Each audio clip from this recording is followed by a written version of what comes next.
Hey planner friends, welcome back to my channel. This is Rachel from Rachel on Paper, and today I'm going to be sharing an updated planner and journal lineup.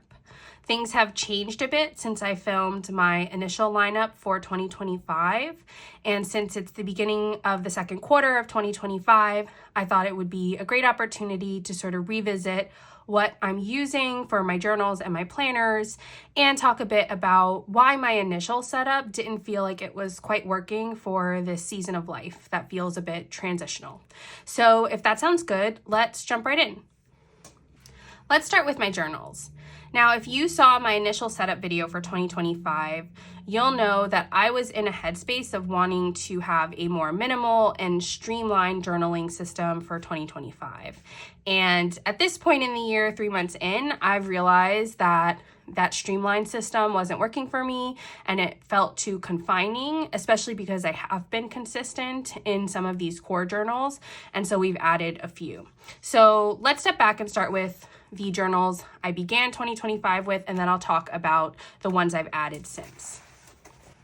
So this is my main journal. This is a B6 daily planner from Sterling Ink. I have really been keeping up with this. The B6 size works really well for me. So most days my pages look like this, just sort of stream of conscious. Sometimes I am writing list. I'm mostly filling up a day per page. Sometimes I will need more space than that, but it's been very rare, and the day per page has been very motivating for me. I really like a day per page. I realized that last year because it helps me sort of really visualize whether I'm keeping up with my journaling practice. And this year I have been very consistent. And I think this is partially why I felt the need to add some additional journals, because I don't really have much extra space in here. I'm using this to its full capacity and it's working really well for me. I love it. I love seeing the pages fill up. I'm not going to flip through all of this because a lot of it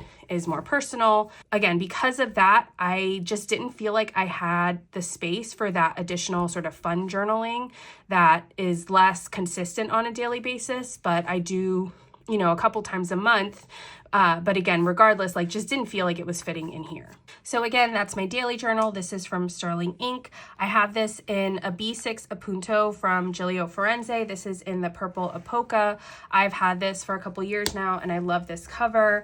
I didn't use any B6 notebooks or planners last year and I was really missing using this, and I'm glad to have a B6 in my lineup again. So this is my main journal, which I update mostly every day. I've only missed a few days when I was traveling, and I don't like to travel with this, but other than that, I've been super consistent in here. The second journal that I have been less consistent in, but I have been working on, is this A6 5-year journal from Hobonichi. I started this in 2021, the year my son was born, and so this has turned into really a memory keeper for him and about his life and his milestones. I was really inconsistent with it in 2022, 23, and 24, but I've been keeping up with it for 2025 so far, and it's been really fun to get back into this practice. I'm telling myself if I can get consistent this year with filling this out, even if it will only be filled out for, a couple of years, it's still better than nothing. And if I'm consistent with it this year, then I'll definitely be picking up another 5-year journal starting in 2026. So that's our sort of family, my son's memory keeper journal. The last journal I started the year with that I'm still using is my reading journal.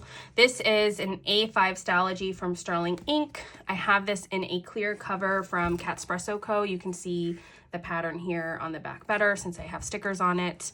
I have been using this reading journal since 2023, and it has been super fun to see it fill up. I recently filmed a video of how I've set this up for 2025, which I will be sure to link down below, but I have been pretty consistent with keeping this up to date, and this I update usually on a monthly basis. I mostly keep track of my reading digitally using Storygraph and Notion. And so I will go into Storygraph and Notion at the beginning of the month and update this for the month prior. And that's been working really well for me. Again, I love seeing this fill up, and I'm intending to keep using this at least for this year, if not another year. It's getting a little chunky, but I think if I take out some pages, which I can always use as scrap paper, then I should be able to get another year in here without much trouble. So that's my reading journal. Now let's talk about the journals I've added to my lineup. We'll start with this little cutie. This is an A6 notebook from Hobonichi. This I picked up a couple of years ago and I found it in my stash recently, which I was very excited about because if you use Hobonichi notebooks or planners, you know there have been lots of struggles in the Hobonichi community about the paper, and this has the old Tomoe River paper, so I've been having a lot of fun with it.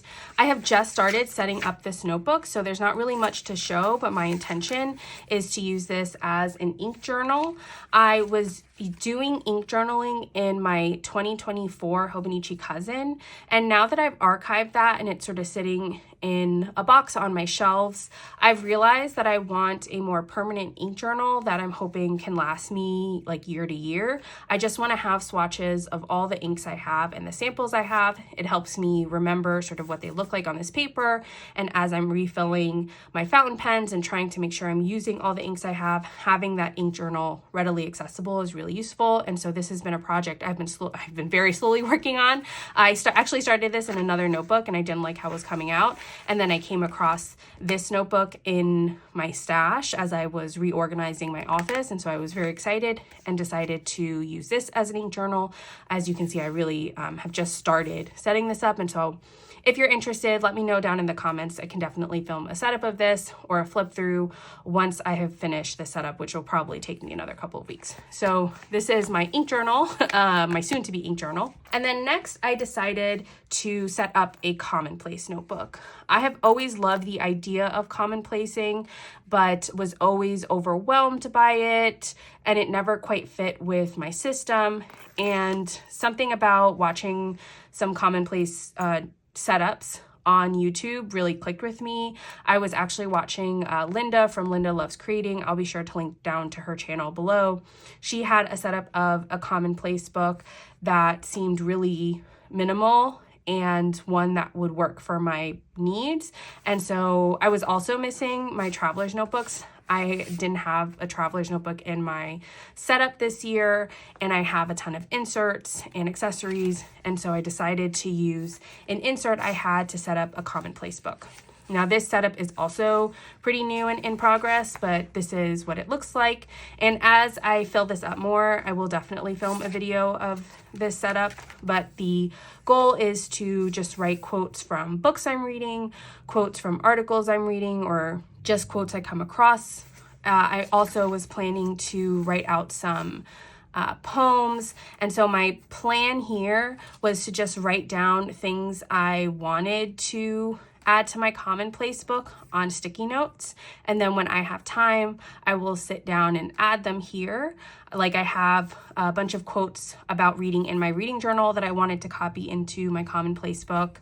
I was rereading this poem from Langston Hughes that I wanted to write down in this journal, and so that's the plan. And then I am going to use, this is very much inspired by Linda, these dot stickers as somewhat of a key. I don't really care to index this, but the hope is to use this as a key. Like this blue will be quotes from books I read, then I'll have another color for poems and things like that. So I'm looking forward to filling this up. Again, this is a project that is a work in progress, and I will definitely film a flip through once this feels a bit more filled up and once I feel settled in this system. So that's my commonplace notebook. Next up is my therapy journal.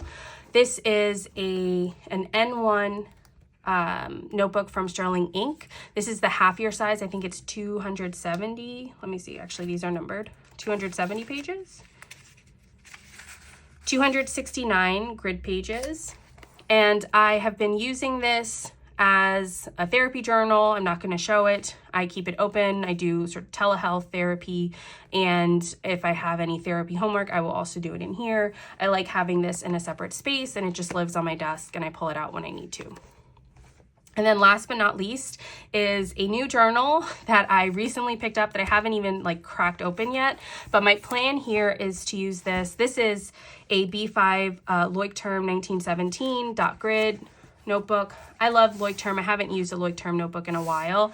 And I have been spending a lot of time on like the junk journaling corner of TikTok. I don't know how the algorithm found me there, but it did. And I've been really inspired and wanting to do more creative journaling.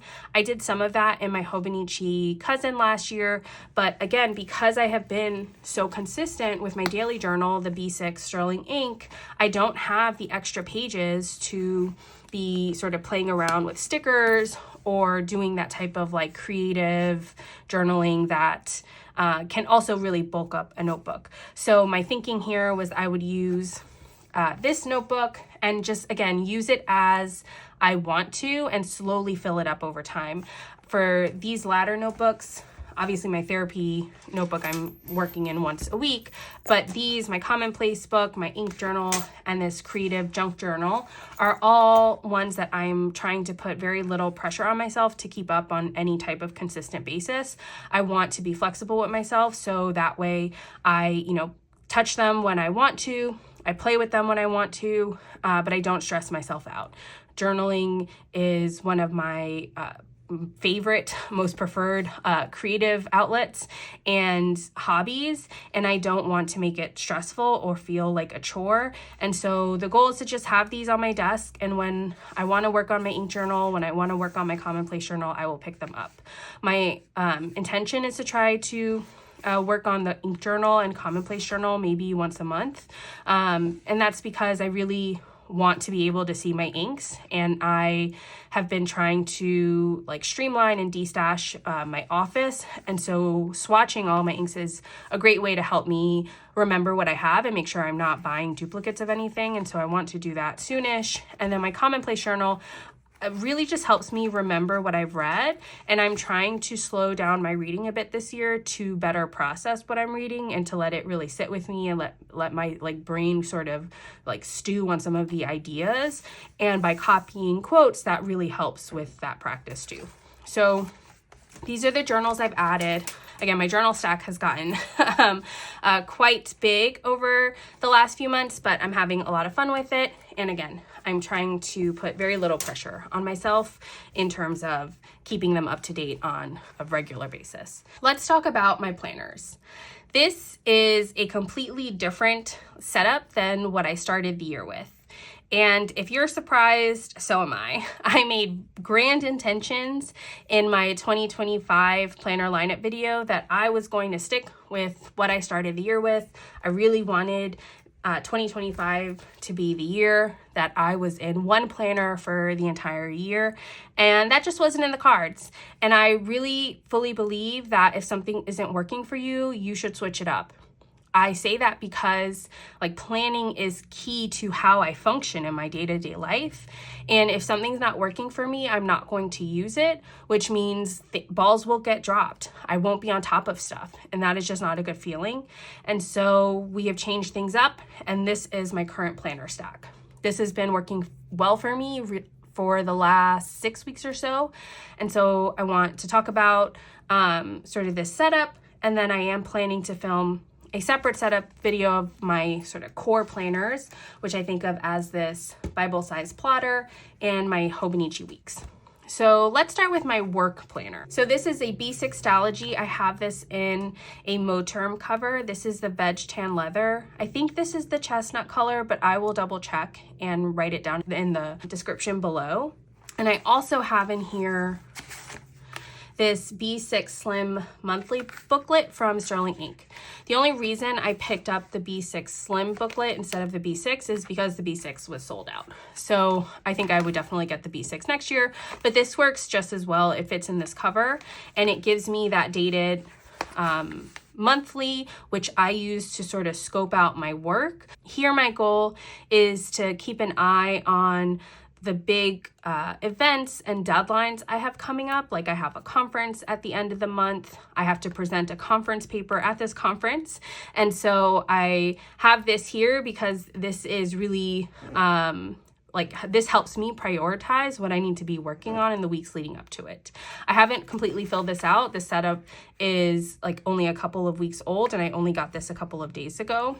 And so I'm still working on this setup, but this is where I'm keeping track of events and deadlines. And the goal is to really use these monthlies to scope out when I will work on what. I work for a think tank. I'm an education policy researcher, and I'm in an academic-like setting in the sense that I'm working on independent research projects that are independently directed. And so I need to manage my time and manage my workload. And so I need to figure out, like, when am I going to find time to work on this report or write this paper? When am I going to find time to work on this conference presentation? And so I use these monthlies to sketch out when I'm going to work on what, keeping in mind any deadlines or events coming up. And so this is how I use the monthlies. And I should actually say, before I was using this setup, I was in an A5 Hobonichi day free. So this is kind of mirroring that setup where really the only dated component I need is the monthly. I don't need a dated weekly. And the reason I moved out of the Hobonichi day free, again, if you are in the Hobonichi community, you know that the paper this year has been a struggle. It's been really hit or miss depending on the book you got, and the version of the Hobonichi day free that I bought in the fall had some serious paper issues that were driving me bonkers. There was really bad bleed through with the highlighters I used to help me prioritize what I want to work on. And it was again, just driving me crazy. And if something's not working for me, I need to switch it up. And so I had this B6 Dialogy notebook. I had this cover, and the only thing I had to pick up was this monthly insert. And so this has been working really well for me. I've also been enjoying the smaller size. I think the B6 size is one that like just feels a bit more compact in terms of, you know, travel and commuting. That's the big sort of change in my life, is that my work is back to in office primarily. So I used to have to go into work 1 day a week. Now I have to go into work 3 days a week. And I've had lots more events and like reasons to be in DC, which all mean I am like looking for small, compact books and planners to be traveling with me. This is what these blank pages look like. I will often set up a new week with my top 3 priorities. And then I just have like running to-do lists for each day.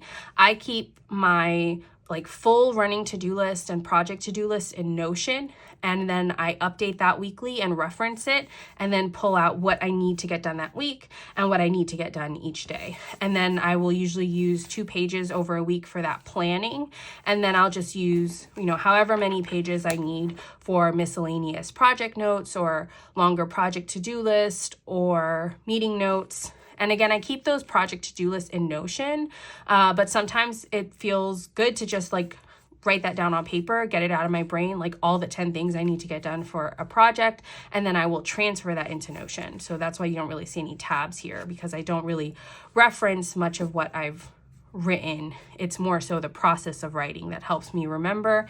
And then if I need to transfer it to Notion, or I also use OneNote to organize meeting notes and notes about different research projects I'm working on, I will transfer that pretty soon after, and then I don't really reference the notebook. So that's my work planner setup. So these are my current personal planners, and this is what I started the year with, and apologies for any glare. This is the N1 Sterling Ink Common Planner. I had this in the horizontal layout, and I set this up as my main primary everyday planner for all of my non-work related planning.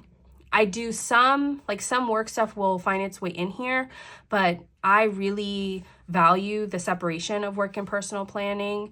I need to shut work out of my brain at the end of the day and not have those work to do sort of looming over my evening. And because I love planning and stationery and spending time in my planner, having that separation really helps ensure that I spend time in here, that I don't just close this and not want to see it until I start work again the next day.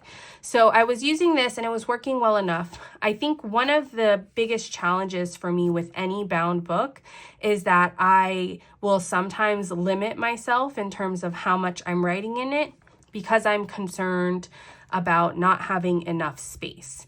And this has been a very busy season of life. I feel like I've said that for the last 2 years, and maybe that's just true. Like, I have a young kid, I'm in a busy, demanding day job, and I have like other things I'm trying to pursue on the side.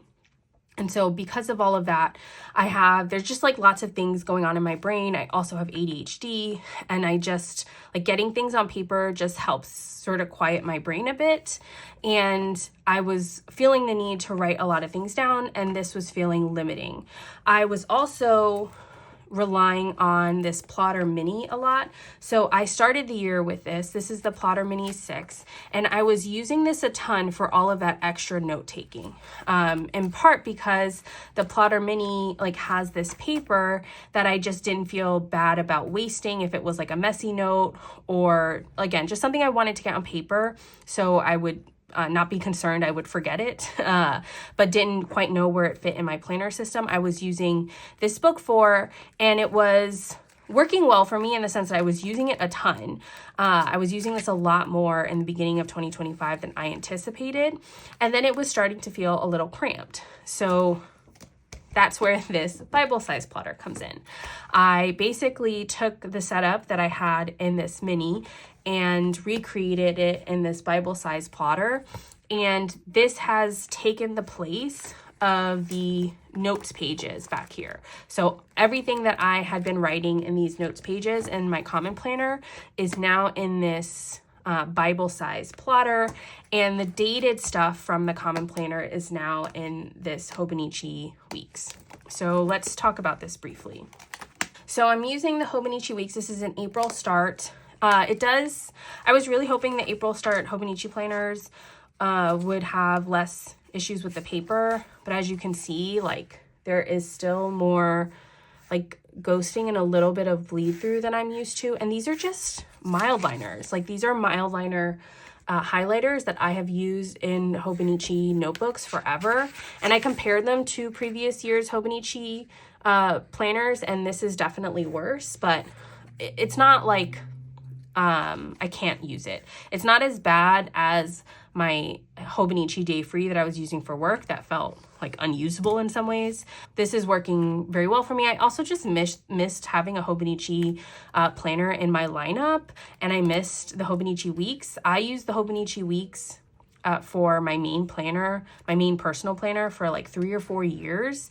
And there's something about this planner that just feels comforting to me and very familiar. And so I am using this for all of my personal planning, for future logs. This is all of like the dated stuff that I had set up in my common planner. So I'll quickly just give you a sense of what I'm using this for. So I have like a future log on the monthlies. I'm using the weeklies for like my running to-do list, what I'm reading, a habit tracker, big daily highlights. And then I have some collections set up in the back here, but not a ton. And just running monthly to-do list. There's no dailies in here. They're not really notes in here. All of that is in my plotter. And so this is working really well for me.